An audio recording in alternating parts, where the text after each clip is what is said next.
Welcome to the Golden State Media Concepts Beauty Tips Podcast, the show that gives you advice on everything from hair to fashion to skincare products. We'll talk about the latest trends in makeup, hairstyles, and anti-aging remedies. And we'll cover all of the newest fashion trends. If you have an interest in or questions about the beauty and fashion trends that might work best for you, the Golden State Media Concepts Beauty Tips Podcast has got you covered.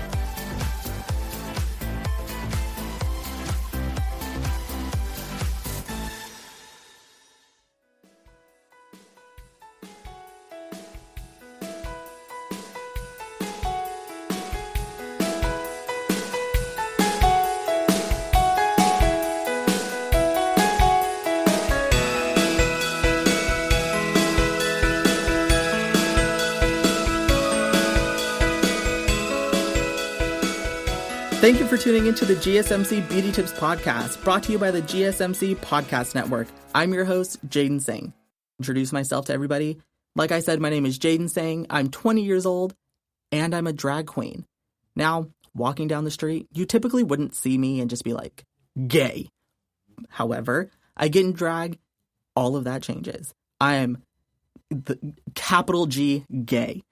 Favorite color is pink. My nails are constantly painted. And I just love being gay. But that's not what this podcast is about. This podcast is about beauty tips. Whether it's putting on makeup, finding the right shade of your makeup, doing your hair, making sure that you don't walk around looking busted. Because we all know that there are times where you're walking down the street and you're just not feeling it. But I'm here to make sure that no matter what you do, you always feel sickening. In today's episode, I'm going to be talking to you guys about how to find the correct undertone. There are too many times when I was in high school where I would be roaming the halls and I would see some girl and her foundation just did not match. And I'm not saying that she's ugly, but she just didn't listen to this podcast.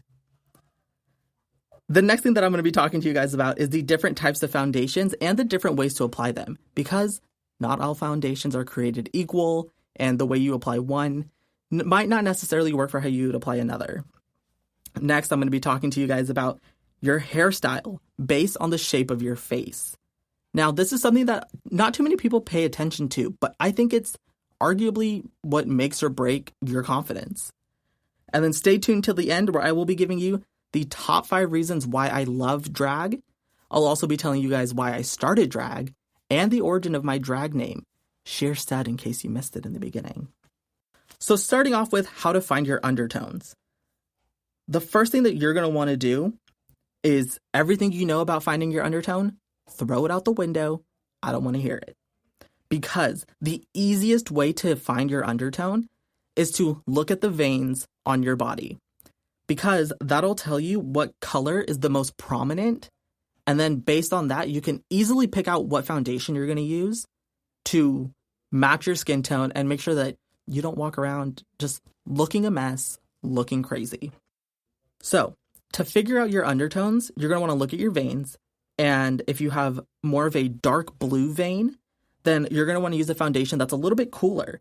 Something that's maybe has a light hue of blue.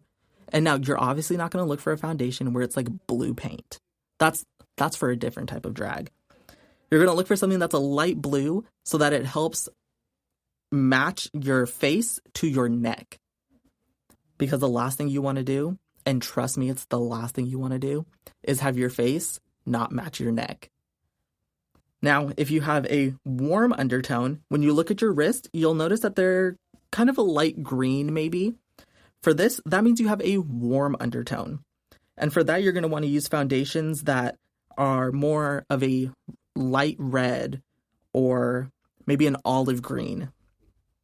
These will help, again, make sure that your foundation matches your neck, and it'll also make it easier when you're doing the other steps of your makeup.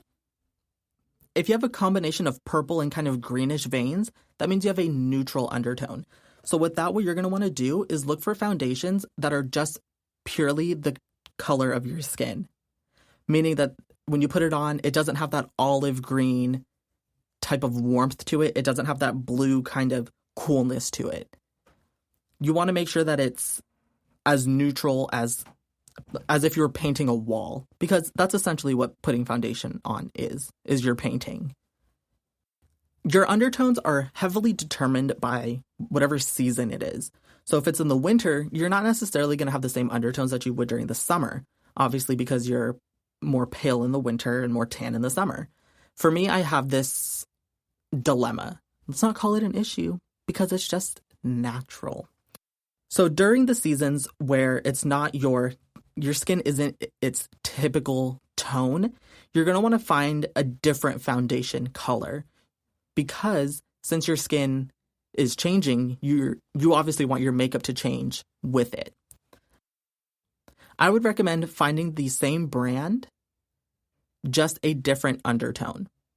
This will help make sure that when you're putting on your makeup, there's no surprises, there's no tricks, because you know the formula, you know how the product works, and you know that it will work, hopefully. Hopefully you follow these tips and your makeup works.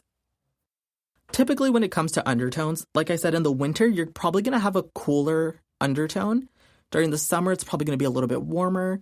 During the fall and during the spring, it can kind of vary just based on the amount of outdoor activity that you do.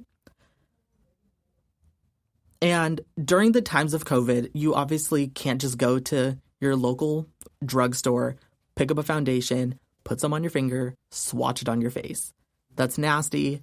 It's gross. I really don't know why we were doing that in the first place, because then if it didn't fit, you could just put it back. Never understood that. But what I would recommend is you get the bottle and you hold it up to your neck, not to your face. Because like I said, you want your foundation to match your neck and not your face. Because then when you put the foundation on your face and it matches your neck, it allows you to have that seamless transition from your body into your face. So the way, like I said, that I would do this is I would just pick up the bottle, hold it up to your neck if it's a clear bottle, hold it up to your neck and just try to match it as best as you can. And if you're having a really, really hard time matching, then I would just get a foundation that you think is maybe 1 or 2 shades too light, and then getting one that's maybe 1 or 2 shades too dark. Because then with that, you can always mix the two together and kind of create and concoct that perfect foundation shade for you. But with doing this, you have to make sure that the formulas are compatible. Because say you use a water-based foundation and an oil-based foundation, everybody knows that oil and water don't mix. So why the hell would you put them together and put them on your face? I don't recommend it, because what'll happen is your makeup throughout the day or throughout the night, I'm not here to judge for whenever you wear makeup, your makeup will slowly start to crumble on your skin. And it's not a cute look. Because I've been walking down the street and I look over next to me and there's some girl not wearing her mask, makeup, cakey, disgusting. Obviously, I'm not going to tell her that because it's a stranger. Who am I to some guy randomly on the street? Hey, your makeup could use some work, right? But what I will do is airdrop her a link to this podcast where I'm telling her how to fix her makeup. It's a very passive-aggressive way to help the general public. And I'm all about helping. I don't know if you guys can tell, but I just really love helping people. Going back to finding the perfect foundation shade, once you've mixed that perfect concoction, then you can start applying it to your face and kind of seeing how well it matches and how well you did putting them together. One thing that you also do need to consider when mixing your foundations, I would highly, highly recommend using the same brand, just different shades. This is the easiest way to make sure that when you combine those two foundations, that the products won't separate because they're the same formula. So when you put them on, you're not going to have any issues because you know how they're going to act, you know how they'll mix together, and it's going to be sickening. Now, if you're like me and your chest just really does not match your face, I'm telling you, my face, brown. You see me walking down the street, you instantly recognize that I'm a brown man. But then you look at my chest and it's Caucasian. I am fully a white person from the neck down. And this makes it really hard when it comes to matching my foundation. But what I do is kind of get that I find the shade for my face, and I'll put that on my face. And then when I mix my foundation, I'll mix it a little bit lighter, and I will apply some to my neck, not to my chest, but to my neck, because then it gives it that little gradient effect from light to dark, and then it kind of accentuates your face. It kind of makes it pop, which is everything. So I have a fun story for you guys about a time where my foundation did not match. If you wear makeup frequently, I'm sure you have a story just like this one, and it breaks my heart that I have a story like this. I wish I was better than this, but it happens. And there's nothing wrong with that. If it happens to you, odds are it's probably happened to everybody else. So I don't typically wear makeup day to day, just like at work. I typically don't have a full face on. However, one day I did my makeup because I was taking photos for something, and I just wanted to look snatched. I just wanted to look so sickening and just so done up for the camera that I had everybody shocked. Well, I thought I was doing that, but I ended up using a foundation that was entirely too light. So when I did that, in person it kind of looked okay, which is debatable. People told me it looked okay. Questionable. So we take the photos, and I look at the photos. I am white in the face. I'm talking, I look like an eggshell. I was white. I looked at my friend. I said, Renee, delete it. She goes, you don't want to see the other ones? I said, delete it. I don't want to see it. We're not taking photos. Where are the makeup wipes? I'm taking this off, and I'm going home. What ended up happening is I just took the makeup off, and she still convinced me to take the pictures. They were still sickening because I'm stunning, but, you know, there would have been a little extra flavor had I been in full drag. So some foundation brands that I would recommend for any undertone would easily be Maybelline. They are cheap, they're affordable, and my God, are they high coverage. You put that on, all your acne is gone. Pores, never heard of them. Wrinkles, who? I don't know them. The Maybelline Fit Me Foundation, you can pretty much find at any drugstore, whether it's CVS, Walgreens, Rite Aid, in that order, Target even, Walmart if you need to. And this brand has really hit the nail on the head when it comes to diverse colors, shades, and undertones. If you have paper white skin with a red undertone, girl, Maybelline, they got you. If you have a deeper complexion with cool undertones, they got you. If you're like me and your chest doesn't match your face, I'm sure you'll figure it out. And they probably got you too. Another brand that's a little bit more on the pricier side is the Estee Lauder Double Wear Foundation. This you can probably find at any major makeup store, whether it's Ulta, Sephora. That's about it. While their shade range is a little bit less diverse, they do have enough to where you can mix your own. The only difference between the two is the application as well as the consistency. Because the Estee Lauder Double Wear, it's going to be a little bit more watery, meaning you pump a little bit on the back of your hand. Don't tilt your hand because it'll fall straight onto your pants. The next type of foundation that I want to recommend to you guys is the e.l.f. Flawless Finish Foundation. Again, they come in so many different shades and so many different undertones. This is perfect for just your everyday type of makeup because it's really, really light coverage, but still, again, really, really buildable. So if you put that first layer of foundation on and you realize, you can still see a lot of texture and a lot of bumps and bruises or anything that you really don't want shown, you can always wait for that to dry down a little bit, put another layer on, and then just go from there. And if the color still isn't perfect, you can always put on a tinted setting powder. This will make sure that you really lock that foundation in so that it does not move.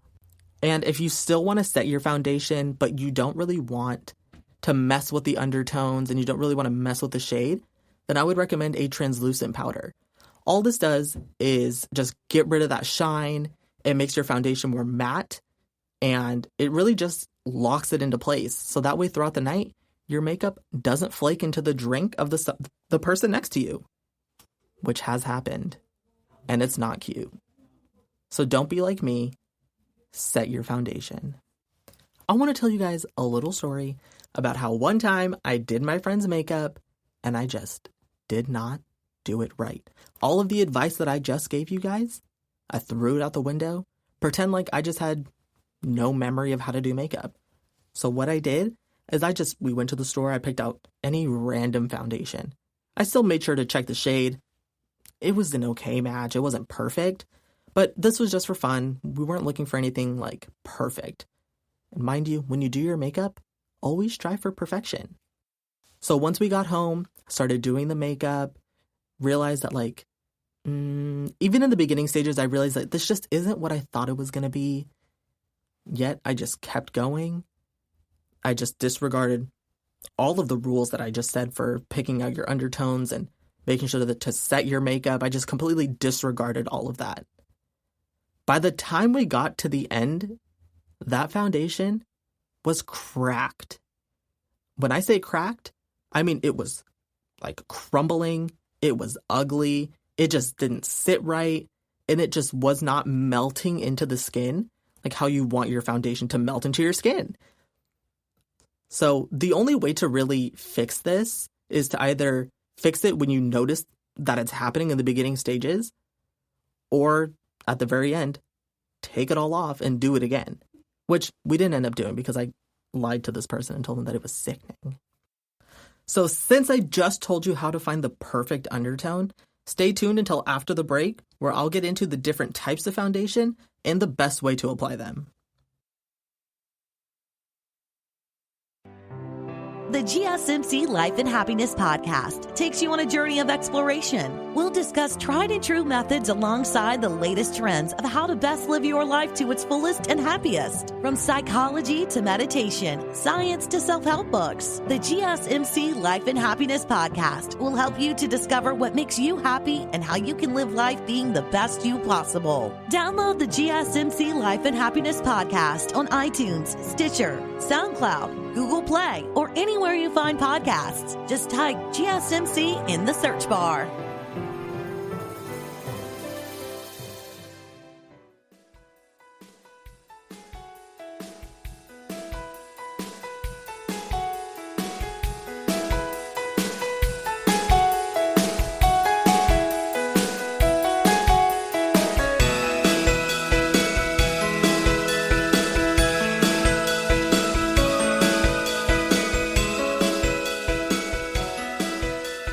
Welcome back to the GSMC Beauty Tips podcast. I'm your host, Jaiden Singh.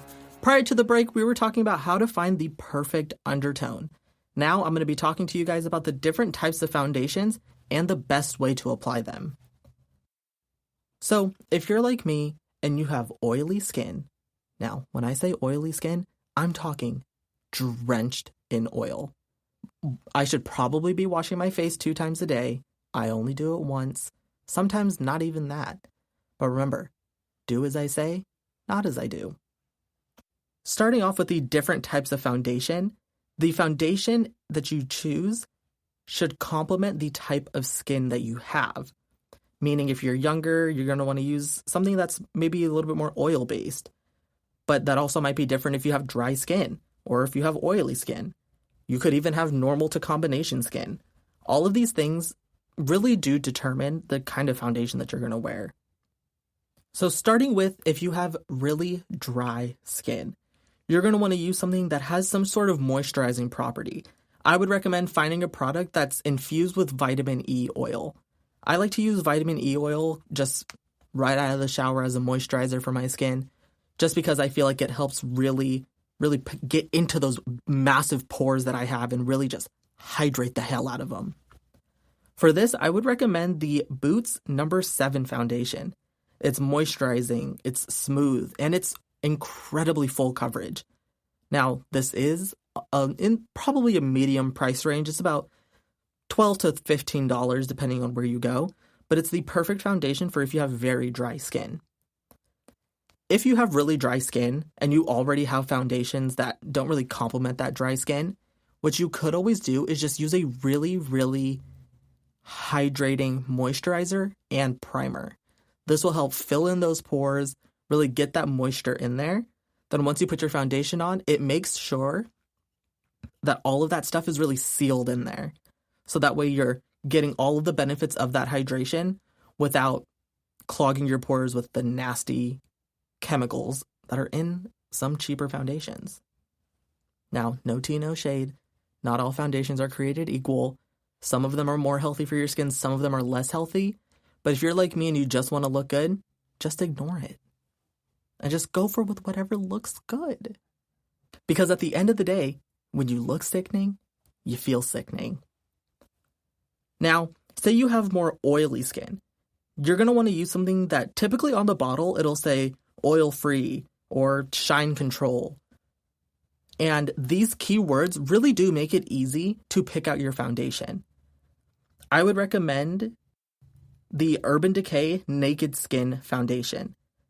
This is a light coverage foundation, but it is very buildable. Like I said before, you put one layer on. If you're not happy with it, paint another layer on and you're good to go.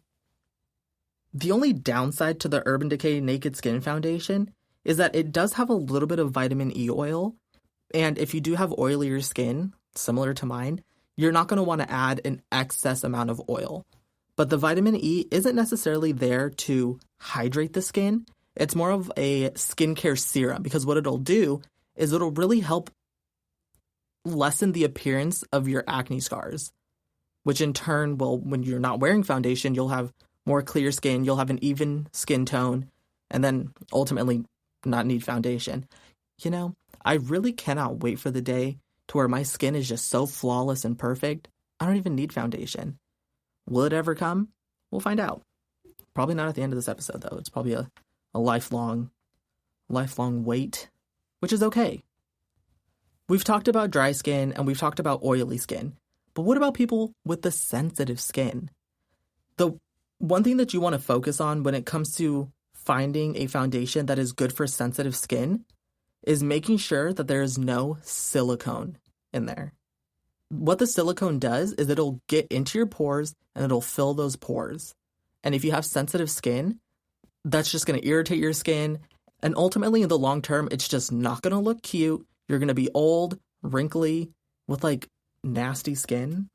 If you have sensitive skin, I would recommend the Laura Mercier Oil Free Supreme Foundation. This foundation is perfect if you have acne, if you have any acne sensitivity, because it'll minimize the appearance of your pores, it'll cover up any of your scars, but it's also silicone free. Unfortunately, this is on the pricier side of things. It's a $45 foundation, but unlike Urban Decay, there's a lot more product in this bottle. Making sure that you use the right type of foundation for your skin type is almost as important as picking out the right shade. Because if you don't find that perfect formula and that perfect foundation, it's really obvious. I remember when I first started wearing makeup, when I first started doing drag, oh my God, it was a mess. I didn't know what I was doing. I glued down my eyebrows and drew them like maybe 2 inches away from my hairline. And that does not look cute because my eyebrows, they were too thick. They took up a majority of my forehead. I contoured my forehead, which, where did I even put the contour if my eyebrows are all the way up on my hairline? Picking a foundation that's just right for your skin is so important because it'll help promote healthy skin for kind of a long period of time. If you wear makeup really, really frequently, then you're obviously not going to want something that does a little bit of damage every single time that you wear it. You're going to want something that helps your skin and promotes healthier skin. So that way, ultimately, when you get old and don't feel like wearing makeup, you can have flawless, wrinkly skin. I remember when I first started doing drag, I would really just go to the drugstore, pick up some foundation that maybe it was my skin tone, maybe it wasn't, slap it on, look in the mirror, and I would have to tell myself about 30 times that it looked good just to convince myself that I didn't look absolutely crazy. What happens when you use a foundation that's not right for your skin type is your foundation will start to get patchy. Say you have dry skin and you use a foundation that doesn't have that much oil and it's really used for making your skin a little bit more matte, then in the areas where you have more dry skin, it's gonna start to peel and it's gonna start to flake off. And if you're like me, I'm constantly touching my face. I'm constantly just doing weird things. And eventually it'll start to show in your makeup because as it falls off, it'll start to look patchy, it'll start to look cakey, and it'll start to look uneven. And if you use really, really heavy foundation that's not right for your skin, then once it starts to peel and start to crack, then your natural skin pigment will start to come out. And then your skin, it's going to look really lumpy because you have different shades in different places. And it's just not cute. So again, if you're walking down the street and you see a girl whose foundation, horrendous, disgusting, send her the link to this podcast. Airdrop it to her because I have a message for her. Hey, queen. So the person who just walked past you wanted to let you know that your makeup right now could use some work. So rewind back maybe 45 seconds and I explain to you what to do right to make sure that you're never in this situation again. And make sure that you tweet about this too, that this happened. Make sure you tweet the link, tag us, do all that fun stuff.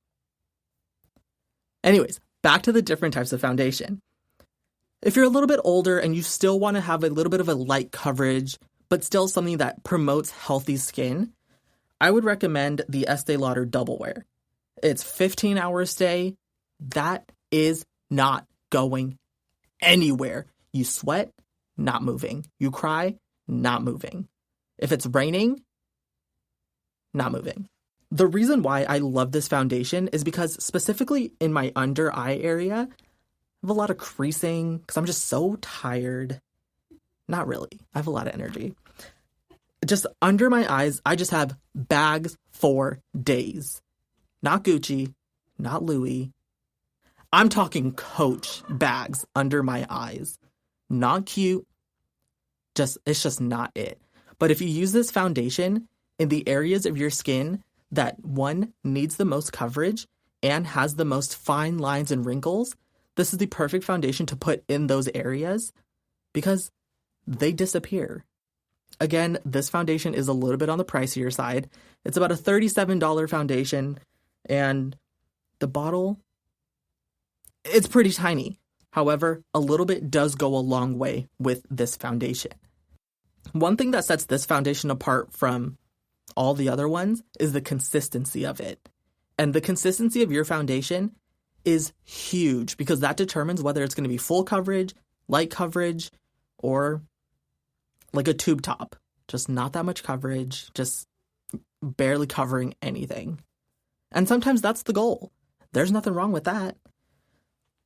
Now, the rule that I always follow when it comes to understanding the consistency of foundations and how it affects the application is if it's runnier on your hand, it's going to run on your face.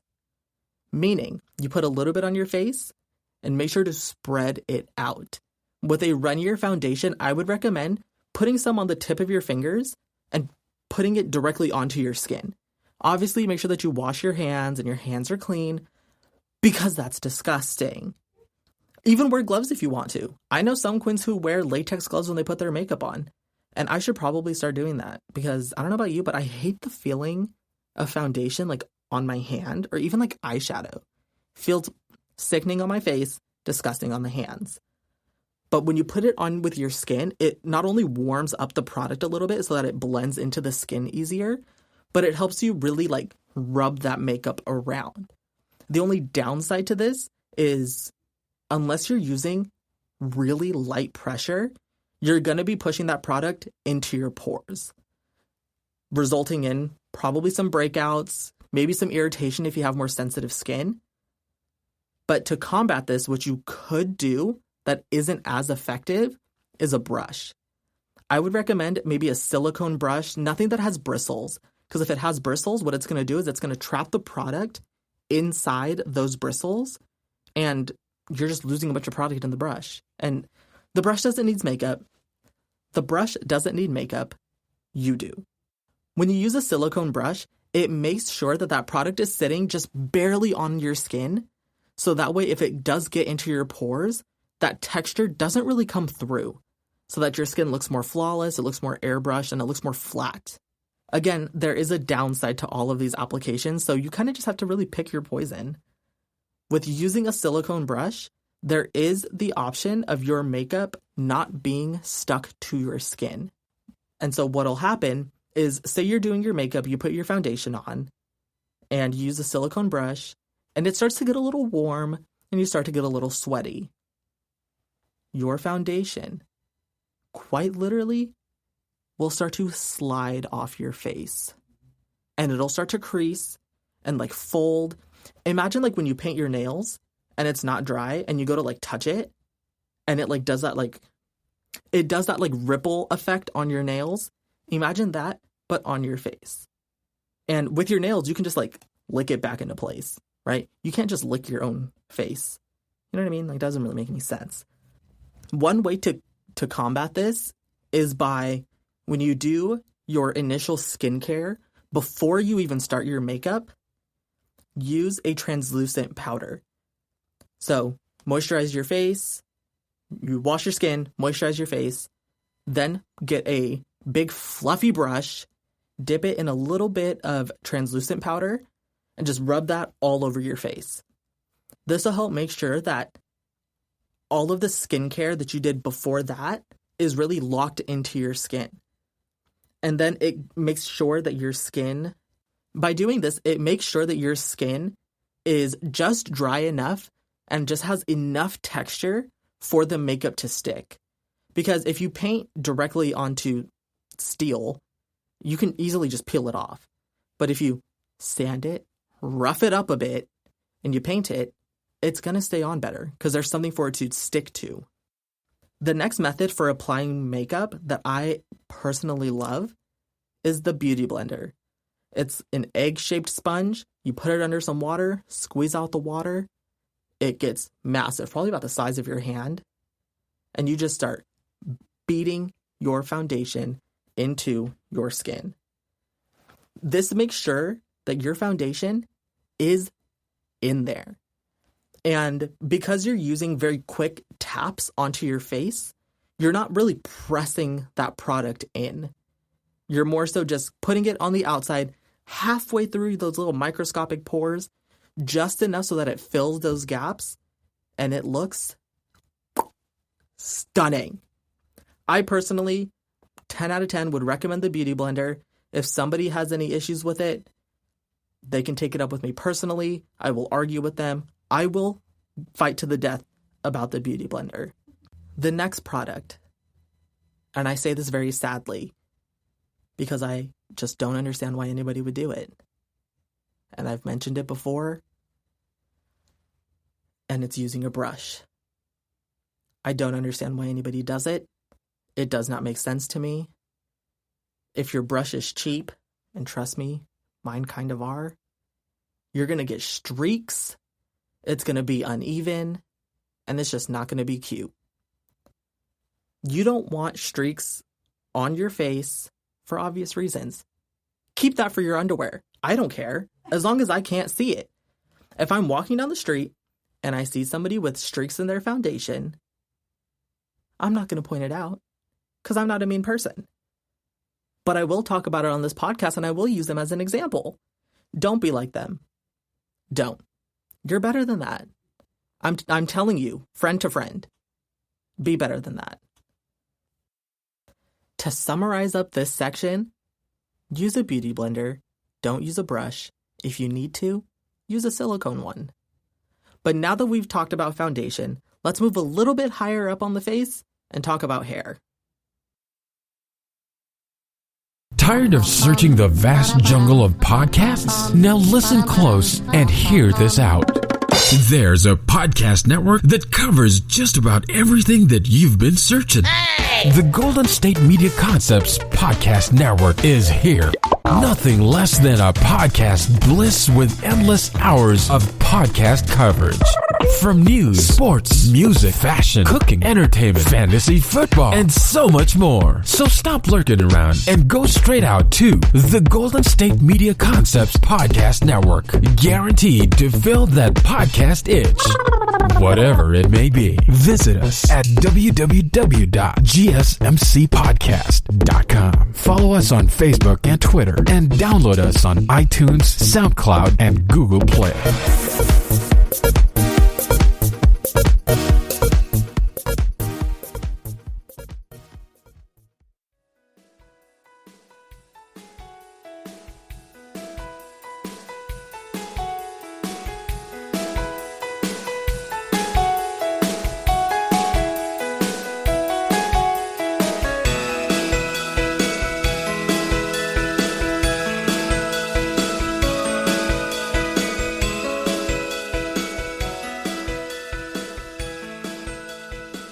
Thank you guys. Welcome back. Thank you so much for tuning into the GSMC Beauty Tips podcast.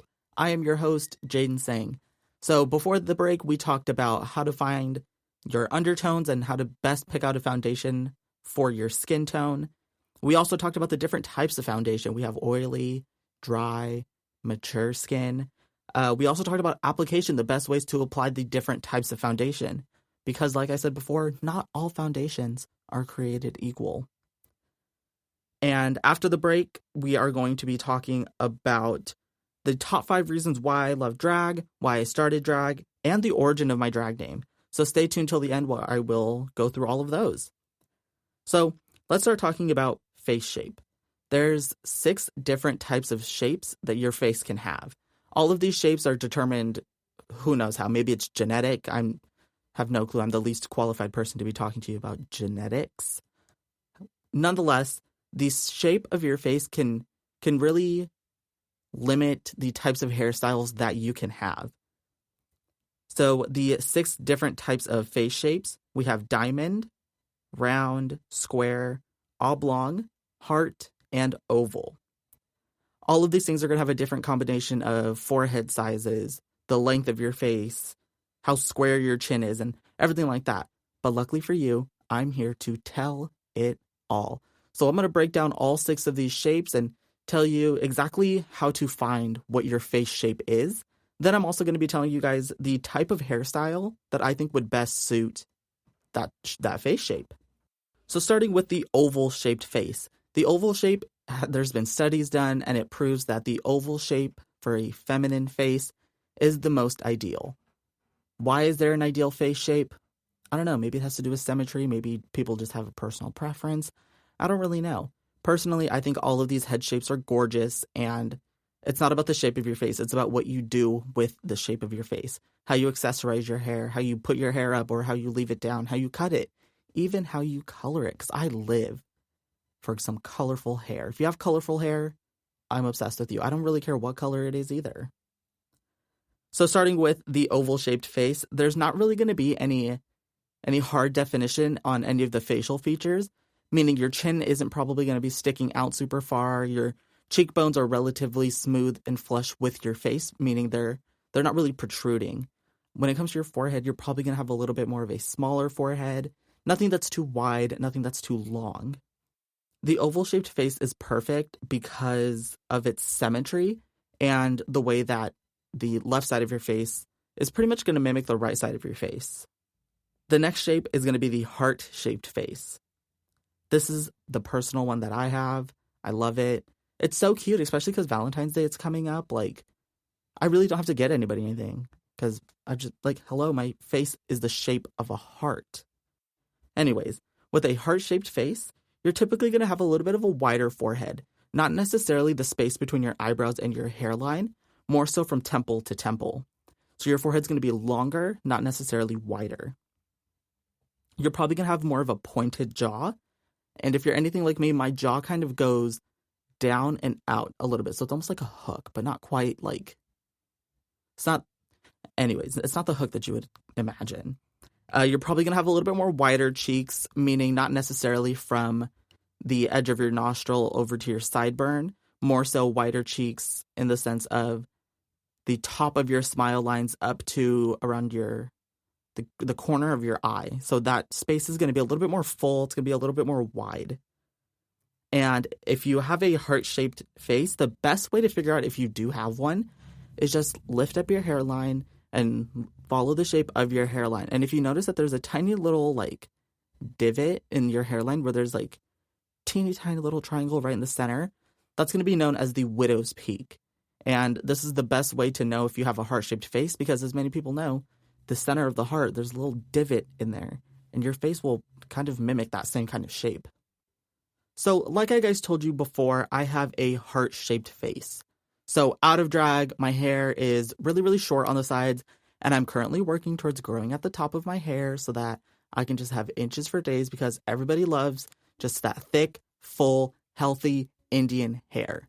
And I'm not going to sell it unless I have plenty of hair, or I'm not going to donate it because I just want hair that goes down to my butt.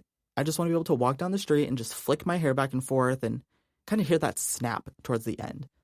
However, when I'm in drag, I get the luxury of picking the type of hair that I want. I can style the wig beforehand, so that way once I'm in drag and I'm ready to put the wig on, I have a wig that's fully styled, perfect for the shape of my face, and that's just helps enhance my natural features. I'm a big fan of really, really curly hair that kind of falls to my mid-back area. Something that's kind of high up in the front and that kind of over-exaggerates that heart-shaped feature that I already have because of my widow's peak. So whenever I put a wig on, I make sure that the tiniest bit of my widow peak is showing, just so that it gives that little divot in my face. So that way when I put the wig on, the left side, probably about diagonal from my eyebrows, sticks out a little bit more. So that way once it falls, it'll fall over the hair again, fall towards the shoulders, and kind of frame the face a little bit.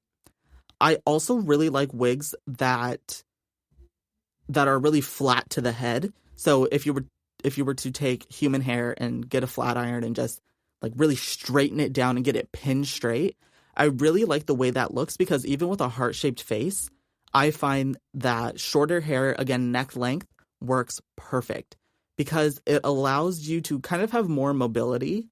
And because it's shorter at the bottom, it doesn't give the illusion of your face being pulled down. So instead, the heart shape of your face is going to be a little bit more wide and a little bit more full, as opposed to being like really, really long and a little bit skinny. Moving on to the oblong face shape. This is typically going to be a little bit longer. It's going to be a little bit more oval and a combination of a square type of face. It's going to be longer and your cheeks are going to be a little bit more full, meaning that when you smile, you'll have really high cheekbones and relatively defined cheekbones. Makes it really easy for applying blush because you kind of know exactly where to put the product. With an oblong face, you're probably going to have a little bit more of a wider chin, not necessarily from the bottom of your lip down to your neck, more so from underneath your ear to the other side underneath your ear. It's going to be a little bit wider. And it's going to be a little bit more, your face is going to be a little bit more long, more of like I said, like an oval and a square. The next shape is going to be a square-shaped head. Everybody knows what a square looks like. The height and the width are pretty much going to be the same length. However, this shape, it's not known for its symmetry. So don't be alarmed if you get a measuring tape and the width of your face is a little bit more than the height of your face. It's okay. Just take a deep breath with me. Okay, everything's going to be okay. It's okay. We don't strive for perfection. With a square-shaped head, like I said, the height and the width are going to be relatively close to being symmetrical. You're going to have a really defined forehead, meaning your forehead might be a little bit wider or a little bit taller, or even might be protruding a little bit. And as for the bottom side of your face, where your chin area is, your cheeks are going to be a little bit more square and a little bit more pointed on the sides. The next shape is going to be a round face. This is exactly as you would imagine. It's going to be smooth all the way around. You're not going to have any crazy definition in your forehead and in your chin. A lot of the definition is going to be in your cheekbones. Because with a rounded face, your cheekbones are kind of protruding outwards, so it gives your face the illusion that it's a little bit more round. But with a round face, it again makes it easier to find the places to put your blush, where to contour, where to do all of that fun stuff. Moving on to the diamond-shaped face. This is exactly as you would imagine. Teeny tiny little forehead, it's not that wide, and a really dramatic chin. I personally am obsessed with diamond-shaped faces. I think they're just very supermodel, they're very runway ready, and I live for a good diamond-shaped face. So now we're going to play a little game where I'm going to list off some celebrities, and I want you to take a couple seconds to yourself and try to visualize the shape of their face, and I'll give you guys a couple seconds, and then I'll tell you guys what the answer is, and let me know if you guys were right or wrong. The first celebrity that we have is going to be Miss Jennifer Lopez. The options are diamond, round, square, oblong, heart, or oval. Let's go ahead and take a couple seconds. I'll wait. It's fine. Perfect. I hope that was enough time. If you guessed diamond, you would be correct. JLo has a teeny tiny little forehead and a relatively defined chin, and her cheekbones are relatively flush with her face so that it gives her that wide or that narrow forehead and that pointed type of jaw. Next, we have Miss Angelina Jolie. Again, our options are diamond, round, square, oblong, heart, and oval. So go ahead and take another couple seconds. If you guessed diamond, unfortunately, you would be wrong. She has a square-shaped face. This means that you're going to see the width of her face and the height of her face to be relatively similar, and she's not going to have any major definition in her cheekbones. More so, it's going to be in her forehead and in her chin. Now, best for last, we have our queen bee, Miss Beyonce. So go ahead, I'll give you guys another couple of seconds. If you said oval, perfect. I'm obsessed. We love to see it. Oval is the correct answer. But is anybody really surprised that Beyonce has the ideal face shape? Because I'm really not. Homegirl is perfect.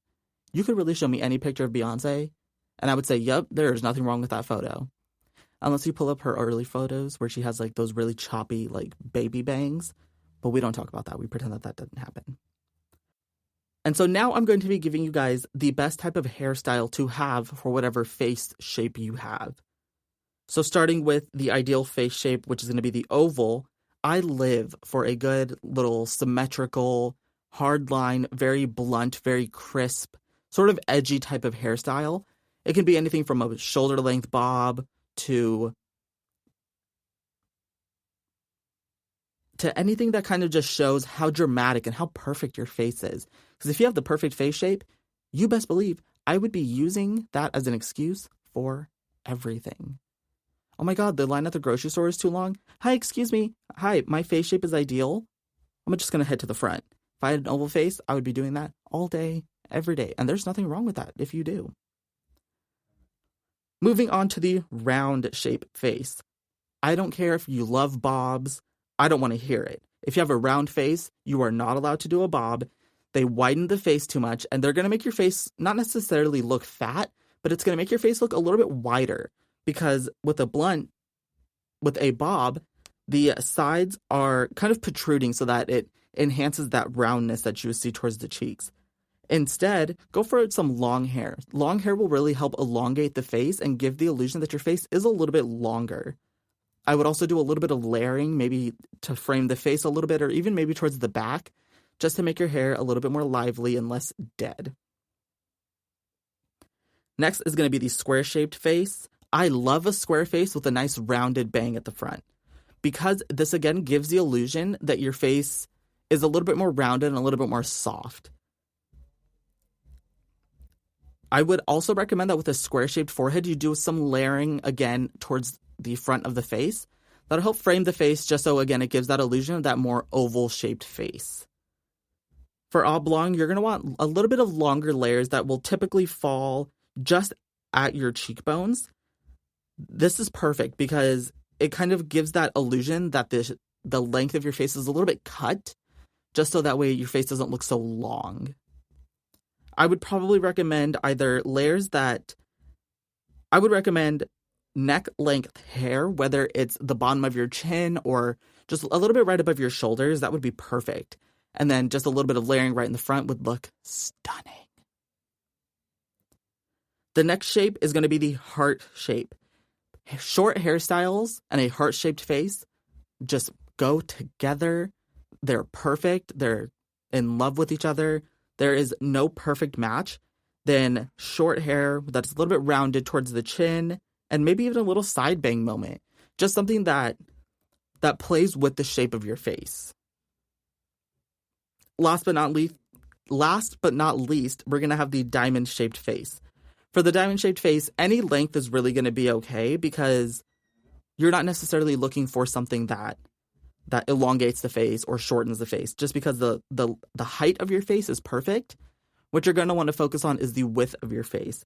Because of that, I would again do something that's a little bit more rounded at the chin just to kind of soften the point that the chin would come to. This will help soften the jawline and just overall just soften up the face, make it a little bit more sickening because everybody, like I said, wants to walk down the street and just feel like the hottest person on the street.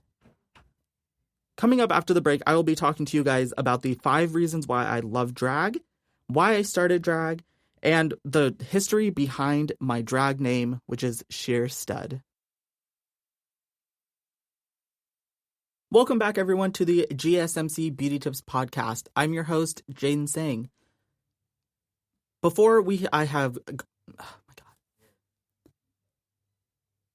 Before this, I went and talked to you guys about how to find the perfect undertone of your skin so that you can best match your foundation. I also talked about the different types of foundations and all the different ways that you can apply them. We also went through the face shapes and the best type of hairstyle that suits your face shape. I also told you guys how to find the shape of your face and the best haircuts that would fit your face. So, without further ado, let's move into the final section of today's episode, which is going to be my history with drag. So, like I said at the beginning of this podcast, I am a drag queen. I have been doing drag for about a year and a half now, so I'm still relatively new to drag. I'm obsessed with the local drag here in my home city. I'm obsessed with RuPaul's Drag Race, whether it's the US version, UK version, all of them. I just love drag so much. So here are my top 5 reasons why I love drag. The first being the reason why I think drag is so wonderful is because during the day, I'm allowed to be Jaiden. I'm allowed to be as masculine as I want, which I'm not that masculine. I get to be as masculine as I want. I get to dress however I want. But then I get off of work, I go home, do my makeup, put on a wig, and instantly I am transformed into this rock star, glamazon beast that is sickening, that is snatched, that just is the hottest thing around and nobody can tell me otherwise. I like to compare it to Hannah Montana. It's definitely the best of both worlds. I'm able to present myself one way during the day and then do a complete 180 and do the complete opposite. And I'm able to kind of blur the lines between gender because when I'm going from Jaiden to Sheer Stud, there's that brief moment in between where I'm both of those people. But that's also where the struggle comes in of at what point am I Jaiden and at what point am I Sheer Stud? But it's kind of taking some trial and error to figure out that those are both the same person, just different aspects of myself that I choose to share with people.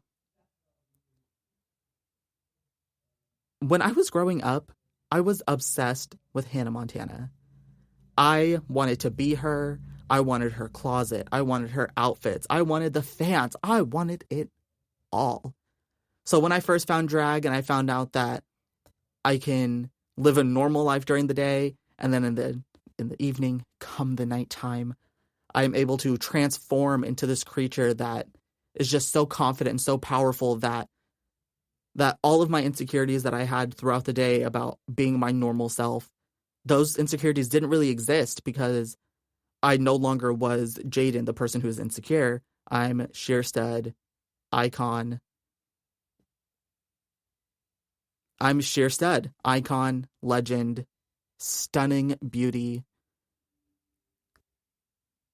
Another reason why I love drag is because of the shock value. Every time I tell people, like, oh yeah, they'll be like, oh, what do you do for fun? I'm like, oh, well, sometimes I cross-dress and I will dress up like a woman. They're like, oh, okay, that's interesting. This is new. I'm like, yeah, like, it's really fun. Like, it's drag is essentially just another art form that just some people just they haven't been exposed to it. They don't really know about it. And I find a lot of the time that people won't necessarily reject me. Rather, they'll be curious. They'll be like, oh, well, why do you do drag? Like, what's so appealing about it? And I'm like, listen, drag is art. Everybody needs that one space where they feel like they can be creative, where they feel like they can be themselves and they can just do what they want to do, like free of judgment. And that's exactly what drag is for me. The next reason why I love drag is because I can do it from home. Because of COVID-19 and all that mess that's been going on, a lot of the clubs have been shut down. And so you kind of have to find a hobby that involves you staying home. And with drag, I'm able to get in drag in my bedroom and walk around the hallways of my house just in full drag, like putting on a show for my roommates. Just they're hyping me up. Hopefully it's real. Hopefully I look as sickening as they tell me that I do. And it's a lot of fun because it allows me to take my hobby wherever I am. Because all I really need to get in drag is an outfit, some makeup, and some hair. Those are easily things that I can just like keep in my pocket, keep in like a plastic bag or something, and I'm good to go. Do you want to be healthier, yet you just don't know what to do? All these shows telling you this and that, but nothing seems to work. Well, listen close. Golden State Media Concepts has got something great for you. The Health and Wellness Podcast dedicated to workout trends, healthy eating habits, diet, and everything about healthy living. Join us in our banters as we help you not just live life to the fullest, but live it to the healthiest.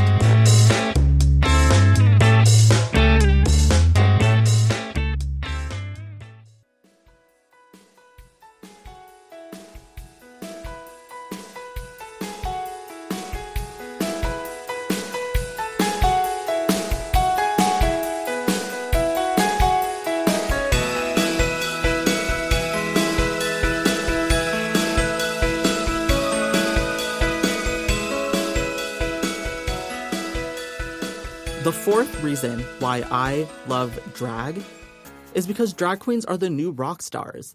I don't know if you have ever seen a drag show. It doesn't even have to be in person. Even if you've seen one on like Instagram or Twitter or even Facebook or something, you'll know that the energy that drag queens bring on stage, it's just the only thing that I could think of to compare it to is a rock star.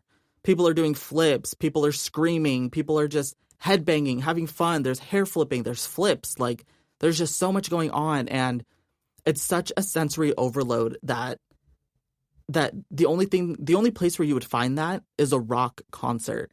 And I just love that. The idea of being on a stage, having all the attention on me, and just expressing myself and being embraced for the expressions that I'm doing. It's just so much fun, and it's so liberating. 10 out of 10 if you ever have the opportunity to get in drag. I would highly recommend you do it, even if it's just once. Now, the final reason why I love drag is because it kind of just makes fun of the rules of everything. It really allows me to poke fun at what people would say is taboo. Like, most guys shouldn't be wearing makeup. But here I am, a brown Indian 20-year-old who puts makeup on and acts a fool and just does things that aren't typical that you would see from somebody from my culture or somebody from my age in society. Like, it just allows me to make fun of how serious things are. And that's what I love, because there are so many things in this world that need to be serious. The appearance of certain people is just not one of them. So now I want to talk to you guys about why I started drag. Now, the biggest reason why I started drag is because I felt a little bit unfulfilled in life. All I was really doing was just going to work and going to school, go to sleep, and then do it all again. And it wasn't really fulfilling. I just found myself bored most of the day. And I really needed something that allowed me to express my creativity or any emotion that I was feeling. Because with drag, if I'm feeling angry, I can do kind of a more emo, gothic look. Or if I'm happy, I can do like flowers or like sunrise type makeup or whatever, anything like that. And it just allows me to just relax a little bit, not take myself so seriously. Again, I love it because I can do it from home. And that was a big reason of why I picked drag as opposed to like painting. Well, I guess in theory you could do painting from home too. But with drag, I'm able to perfect my craft in an environment where I'm allowed to grow, which is why I started doing it just in my room, didn't go anywhere. And now I have a public social media platforms that I post all about my drag and post my outfits and just anything like that, posting makeup tips, like everything that you can think of. I'm just kind of doing more in the public eye. Now, finally, the final reason why I started drag, it's because it's just a giant middle finger to everybody who said, like, well, these are the rules, and you have to do this, and you have to do this, and you have to follow these rules and do them in this order. Okay, maybe that's how you did it, but that doesn't sound fun.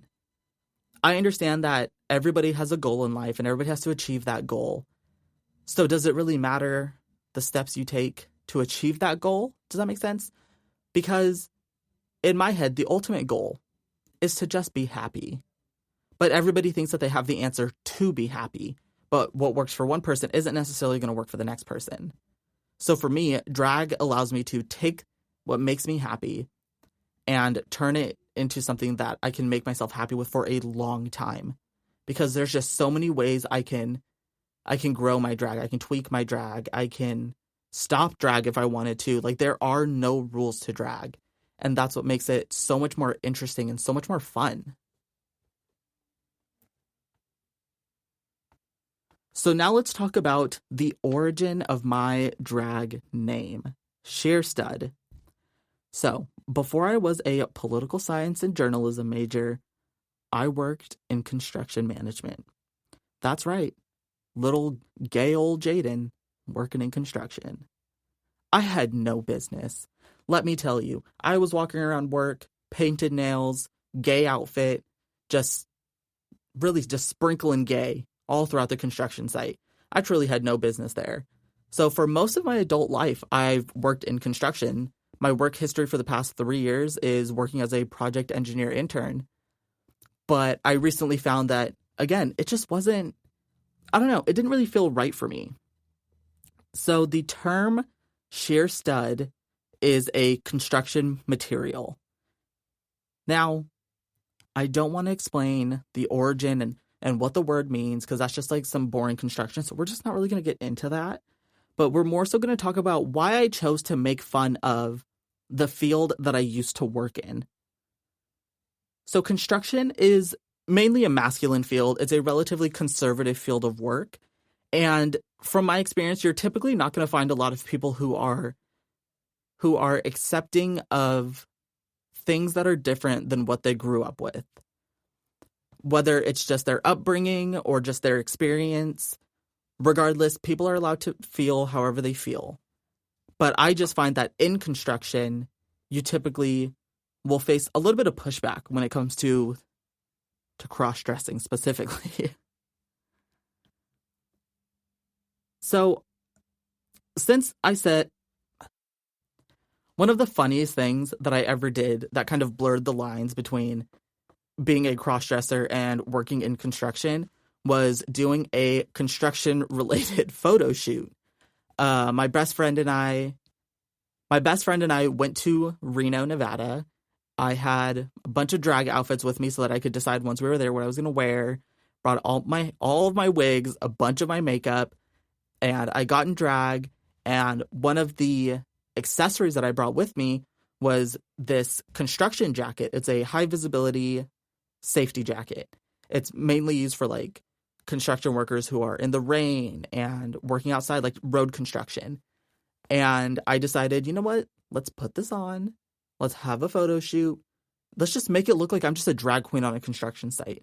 Because could you imagine driving down the freeway and you look over at some construction site and there's just this like 6'5", big hair, legs for days drag queen, hard hat, just living it up, appointing things, just making management decisions. Like, that's everything. So we were in Reno and we were looking for the perfect spot to take these pictures. So we're kind of driving around and we're like looking around and there's just a bunch of fields. There's not really much construction going on, but luckily it was dark. So what we did is pulled over on the side of the road in some dirt and took photos in the dirt. Used my friend's car, got some really promiscuous photos of me like laying on a car. It was a lot of fun. The only downside to this is that like there were kind of a lot of cars passing by, so they were all like honking. I don't know like if they thought that I was like offering services of some kind, but that's definitely not what that was. I was just here to take photos with my friends and just have a grand old time. I did fall a couple of times, but that's expected when you're walking in like really soft dirt and like 7-inch pleaser heels. Like, that's just expected. So now I have talked to you guys about the origin of my drag name. I want to thank you guys so much for listening to today's episode of the Beauty Tips Podcast, brought to you by the GSMC Podcast Network. I would like to ask to please remember to subscribe to the show and write a nice review. It really helps us out. If you have any criticisms or critiques for me, be nice about it. Type them down below, and I will definitely take those into consideration. Also, give us a follow on Facebook, Instagram, and Twitter. That's where you can find all the updates, and anytime we post a new episode to the Beauty Tips Podcast, trust me, you will want to be the first to know. You've been listening to the Golden State Media Concepts Beauty Tips Podcast, part of the GSMC Podcast Network. You can find this show and others like it at www.gsmcpodcast.com. Download our podcast on iTunes, Stitcher, SoundCloud, Google Play, or anywhere you find podcasts. Just type in GSMC to find all of our shows from the GSMC Podcast Network, from health and wellness to entertainment and life and happiness to sex and relationships. You can also follow us on Twitter and Facebook. Thank you, and we hope you have enjoyed today's episode of the Golden State Media Concepts Beauty Tips Podcast.